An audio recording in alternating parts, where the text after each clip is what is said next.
The warning beacons screamed their crimson message across the void as Consul Zefix's diplomatic vessel approached the unmarked boundary. His 6 eyes dilated with a mixture of curiosity and dread as he read the transmission for the 100th time. Attention. Terran territory ahead. Entry strictly forbidden by Galactic Accord 2847. Violation will result in immediate defensive action. This is your final warning. Consul, his aide.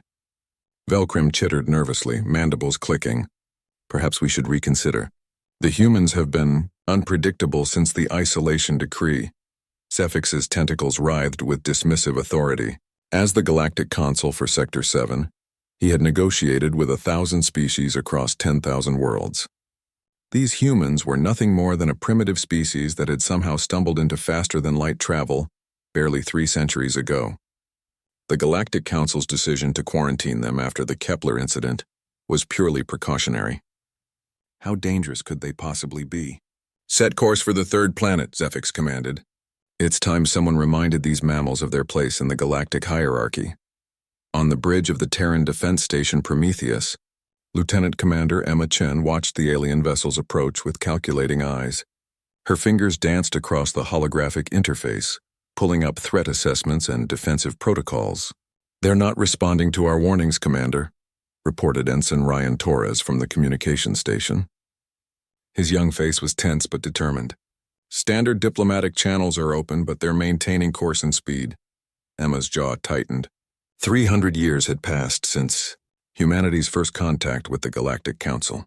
3 centuries since they'd been branded as too aggressive and unsuitable for civilized space after defending themselves against a Kepler mining fleet that had tried to strip mine Earth's moon without permission.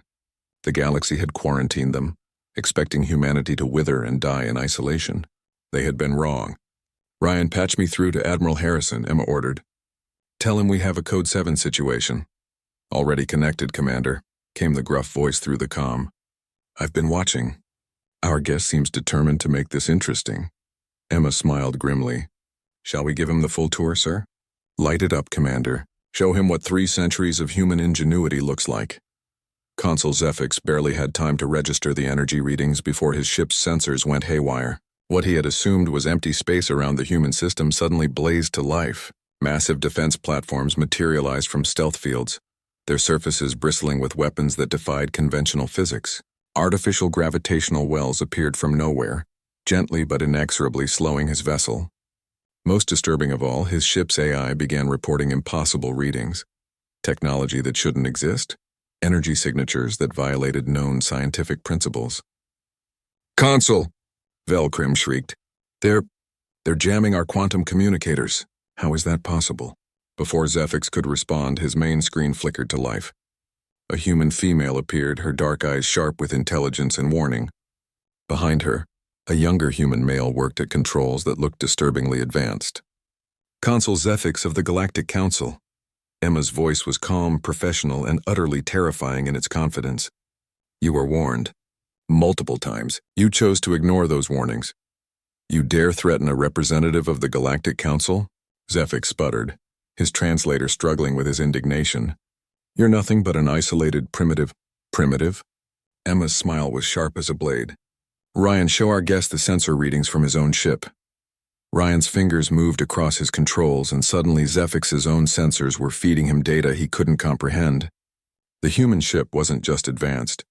It was running on principles that made Galactic Council technology look like stone knives and bearskins. 300 years ago, Emma continued conversationally, your council decided we were too dangerous to play with the other children. You quarantined us thinking we'd stagnate and eventually beg for readmission to your little club. The main screen split, showing the console images that made his blood run cold. Massive shipyards in the asteroid belt, their construction bays filled with vessels that dwarfed anything in the galactic fleet. Research stations around distant stars, their energy output suggesting technologies that shouldn't be possible. And everywhere the signs of a civilization that hadn't just survived isolation, it had thrived. You see, Consul, Emma said, her voice now carrying an edge of steel. Humans have this funny trait. When you tell us we can't do something, we tend to prove you wrong. When you lock us away, we use that time to get creative. Ryan looked up from his station, his young face serious. Commander, I'm detecting 17 more council ships at the edge of the system. They're holding position, but they're probably recording everything. Emma finished. She turned back to the screen. Good. Make sure they get it all, Ryan. Zephyx watched in growing horror as more impossible technologies revealed themselves. Energy shields that bent spacetime itself. Weapons that could manipulate stellar matter. Ships that moved through dimensions the Council didn't even know existed. This is impossible, he whispered.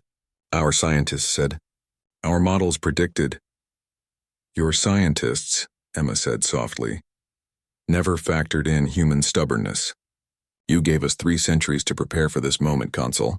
3 centuries to answer the question, what happens when you tell humanity it's not welcome in the galaxy? The screens around Zephyx filled with images of the human fleet, thousands upon thousands of ships emerging from hidden bases throughout the solar system. Each one was a masterpiece of engineering that made his diplomatic vessel look like a child's toy. Here's what happens, Emma continued. We build our own galaxy, and when we're ready, we come to yours. Ryan cleared his throat. Commander Admiral Harrison is requesting permission to begin Phase 2 of the demonstration. Emma's smile was absolutely terrifying. Not yet, Ryan. Let's give the consul time to deliver his report first. She leaned forward. You came here to remind us of our place, Zephyx. Consider the favor returned. Your ship is now free to leave.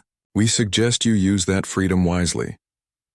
As the artificial gravity wells released his vessel, Consul Zephyx realized the truth that would haunt the Galactic Council's nightmares for generations to come.